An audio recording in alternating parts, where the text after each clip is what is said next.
అందరికి 2 నిమిషాల్లో super tasty egg fry ఎలా చేయాలో చూద్దామా. మొదటిగా ఉల్లిపాయలను పాన్లో వేసుకొని అవి కొంచెం సాఫ్ట్ అయ్యేంత వరకు వేయించుకోవాలి. ఇప్పుడు ఈ ఉల్లిపాయలు కొంచెం గోల్డెన్ కలర్ వచ్చేంత వరకు వేయించుకోవాలి. ఉల్లిపాయలు బాగా వేగితే టేస్ట్ బాగుంటుంది. ఇప్పుడు అల్లం వెల్లుల్లి పేస్ట్ వేసి కొంచెం పచ్చి వాసన పోయేంత వరకు వేయించుకుంటున్నా. అయితే ఇప్పుడు అల్లం వెల్లుల్లి పేస్ట్ వేయడం వల్ల టేస్ట్ బాగుంటుంది, అలాగే స్మెల్ కూడా బాగా వస్తుందన్నమాట కూరకి.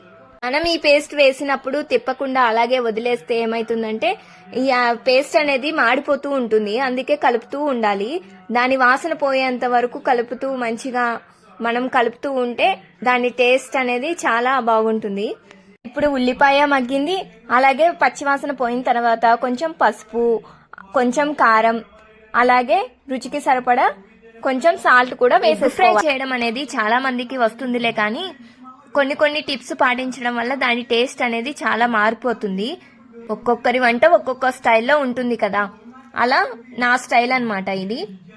నేను ఈ ఎగ్ ఫ్రై చేయడానికి 4 eggs అయితే తీసుకున్నాను. మన ఇష్టం అన్నమాట. ఎగ్ ఫ్రైకి మనకి ఎంతమంది ఉంటే దానికి తగ్గట్టు మనం ఎగ్స్ అనేవి తీసుకోవాలి. నాకు ఫస్ట్ ఎగ్స్ కొట్టడం అనేవి వచ్చేది కాదు.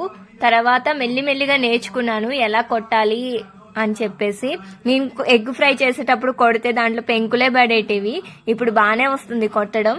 మొదట ట్రై చేసేటప్పుడు ఎవరికైనా ఎగ్ అనేది బ్రేక్ అయిపోతుంది, కానీ నో ప్రాబ్లం, మెల్లిమెల్లిగా నేర్చుకుంటే అదే పర్ఫెక్ట్ అయిపోతుంది.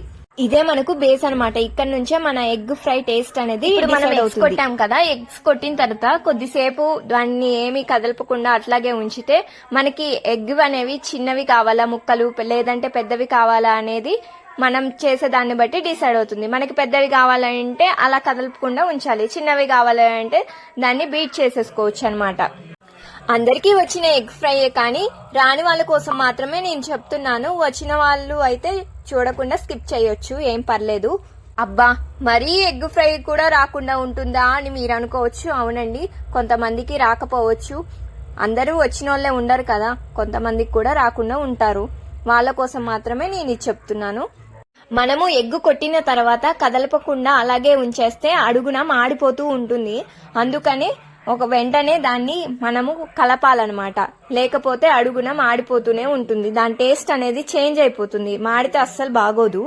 ఈ వీడియో చూస్తున్న వాళ్ళకు ఒక చిన్న ప్రశ్న. మనకి వంట రాకముందు అంటే మనం స్టార్టింగ్ లో నేర్చుకుంటాం కదా, స్టార్టింగ్ చేసిన వంట ఏంటో కామెంట్ అయితే చేయండి. నేనైతే దొండకాయ కర్రీని చేశాను. మరి మీరేం చేశారో నాకు కామెంట్ లో చెప్పండి. ఎగ్ ఫ్రై అనేది బ్యాచిలర్స్ కి బాగా యూజ్ అవుతుంది. ఎందుకంటే హాస్టల్లో ఉండి వాళ్ళు తొందరగా అయిపోయే వంట ఏదన్నా చేసుకోవాలంటే ఎగ్ ఫ్రై చేసేసుకొని అన్నము కుక్కర్లో పెట్టేసుకున్నామంటే తినడానికి కూడా రెడీ అయిపోతారనమాట. ఇంట్లో ఎగ్స్ ఉంటే చాలు, ఇంకా చాలా ఈజీ రెసిపీస్ కూడా చేసుకోవచ్చు. మనం ఎప్పుడైతే ఎగ్స్ కొట్టామో అక్కడ కొంచెం ఓపికతోనే ఉండాలి. ఎందుకంటే కలుపుతూనే ఉండాలి, లేదంటే కింద మాడిపోతుంది కదా. అందుకోసం కలుపుతూనే ఉంటే దాని టేస్ట్ అనేది మారుతూ ఉంటుందన్నమాట. అంటే మనం ఎంత కలుపుతామో దాని టేస్ట్ అనేది అంత చేంజ్ కూడా. నేను ఇందులో గరం మసాలా వేస్తున్నాను. ఇది వేయడం వల్ల టేస్ట్ అనేది చాలా. గరం మసాలా వేసిన తర్వాత స్మెల్ అయితే అదిరిపోయింది. ఫైనలీ మనం కొత్తిమీర గార్నిష్ కోసం వేసుకోవాలి. అలాగే ఈ కొత్తిమీర వేయడం వల్ల టేస్ట్ కూడా చాలా బాగుంటుంది. ఇవన్నీ వేస్తే దీని టేస్ట్ అసలు వేరే రేంజ్ లో ఉంటుందన్నమాట. అంత బాగుంటుంది ఎగ్ ఫ్రై. ఒక్కసారి ఈ విధంగా ట్రై చేయండి. టేస్ట్ ఎలా వచ్చిందో కూడా చెప్పండి. ఇంకా ఏదైనా వేస్తే టేస్ట్ బాగా వస్తుంది అంటే నాకు కూడా చెప్పండి, నేను కూడా తెలుసుకుంటాను, నేర్చుకుంటాను. ఈ ఎగ్ ఫ్రై నచ్చిన వాళ్ళైతే ఒక లైక్ అయితే చెయ్యండి. అయితే నేను మధ్యలో ఒక క్వశ్చన్ అయితే మిమ్మల్ని అడిగాను కదా, మీరు వంట చేయడం రానప్పుడు మీరు చేసిన ఫస్ట్ రెసిపీ అనేది ఏంటో అయితే కామెంట్ అయితే చేయండి. కామెంట్ చేయడం అయితే మర్చిపోకండి.